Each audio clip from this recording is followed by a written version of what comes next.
If you are listening to this at night, I want you to do one thing before I continue. Blink, just once, because that is all it takes for the forest behind Hollow to move closer. Nobody in my town talks about it anymore, not because it is a secret, but because talking about it feels like knocking on something that prefers to stay closed until it is ready. Hollow is the kind of place people pass through without stopping, the kind of town that barely exists on maps and disappears easily in fog. One diner that never changes its menu, one gas station that hums quietly through the night, a few houses with curtains drawn tight, and behind all of it, a forest that feels less like a location and more like a presence, something aware of time, aware of attention, aware of being remembered. I used to believe forests were just collections of trees. That belief ended the night the forest learned how I breathe. I worked the night shift at the gas station, the hours when the world feels paused and you start believing nothing bad can happen as long as you stay awake.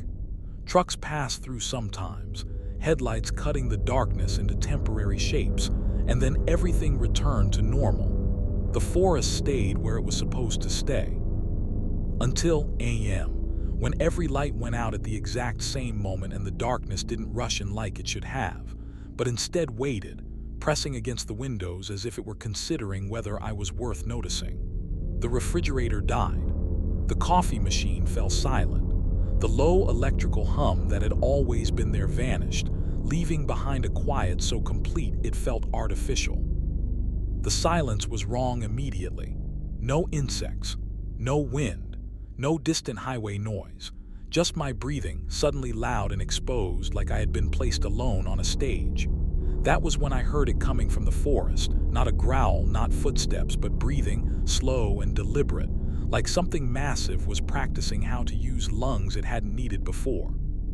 Forests don't breathe, I remember thinking, and then realizing the sound was responding to me, matching my rhythm, inhaling when I inhaled, exhaling just a moment later as if it were studying me, memorizing how long I could hold air, how shallow my fear made each breath. I moved closer to the window without meaning to and noticed the trees had changed. They weren't swaying or bending with the wind. There was no wind. They were leaning, every trunk angled slightly toward the road, toward the gas station, toward me, like an audience that had silently agreed on when the performance would begin. The forest felt closer than it had minutes ago, not physically nearer, but heavier, as if distance itself had grown thinner. I locked the door, even though a part of me already knew it wouldn't matter. That's the first real rule of the forest that nobody explains. It doesn't break in. It doesn't force. It waits until you create an opening without realizing it counts as permission. The breathing grew closer without footsteps, without snapping branches, without any sound that suggested movement, and then the front window fogged up from the outside, slowly and evenly, as if something warm and enormous had leaned close enough to share its breath with me. The glass did not crack. It did not shake. It simply accepted the presence on the other side. A shape formed in the fog, not a face at first, just an absence where condensation refused to settle, tall and uneven, too narrow in places and too wide in others, like it hadn't fully decided what shape would frighten me most. What terrified me wasn't its size, it was its stillness. It didn't scratch, it didn't press. It simply waited, breathing softly, patiently, as if it had nowhere else to be. I realized then that it was not standing outside the station. It was standing outside of time, letting moments pass until I failed. My eyes burned from staring and I blinked just for a fraction of a second. When I opened them again, the shape was gone. The fog remained, but the breathing had stopped. That should have felt like relief. Instead, the silence thickened, pressing closer, like the forest had taken a step forward while I wasn't looking. I understood the second rule then. The forest moves when you don't see it move. I didn't hear the door open. There was no sound at all. I noticed the smell first, damp soil and old leaves, like the ground after a storm that never ends, and then the temperature dropped so quickly my skin prickled. The security monitors flickered on by themselves, each screen showing the inside of the station from angles the cameras were never installed to see, places behind shelves, corners that shouldn't have existed. In every feed, something tall stood just behind me, always slightly out of focus, always leaning forward, except for the camera facing the front door.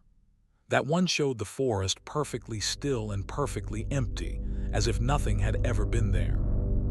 I turned slowly, knowing I shouldn't, feeling that instinctive human need to confirm fear with vision, and saw nothing. Just counters, just shelves, just shadows behaving the way shadows are supposed to.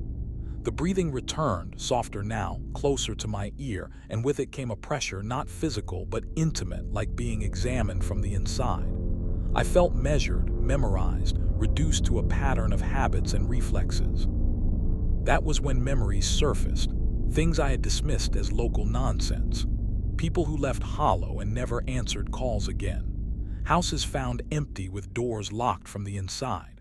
The old warning from my father, spoken casually, almost jokingly, telling me never to stare too long into the trees because the forest notices attention the way fire notices oxygen. I finally understood why people here avoid mirrors at night, why some homes cover reflective surfaces, why children are taught to keep lights on until sleep takes them completely.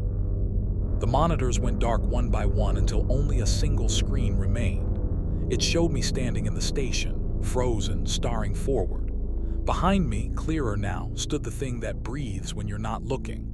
It did not have eyes the way we do.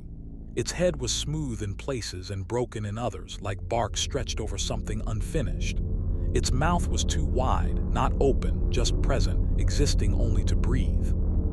It leaned closer to the version of me on the screen, and I felt my lungs fill with air that didn't feel like mine. I ran. I don't remember deciding to.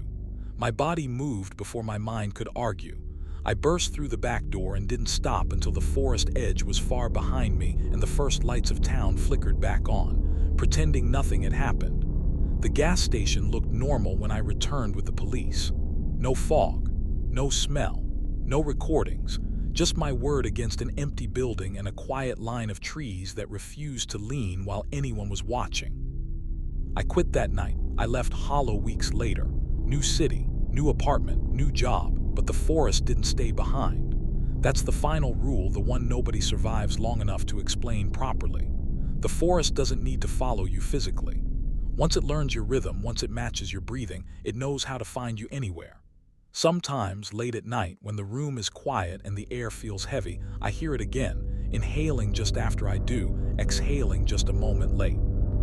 Sometimes my mirrors fog for no reason. Sometimes corners of rooms feel deeper than they should. And if you're listening to this right now, if the dark around you feels a little too still, a little too attentive, then it already knows you heard me. Don't look behind you. Don't pause the video. Keep your eyes open just a second longer, because the forest is very patient, and it only needs you to blink once more.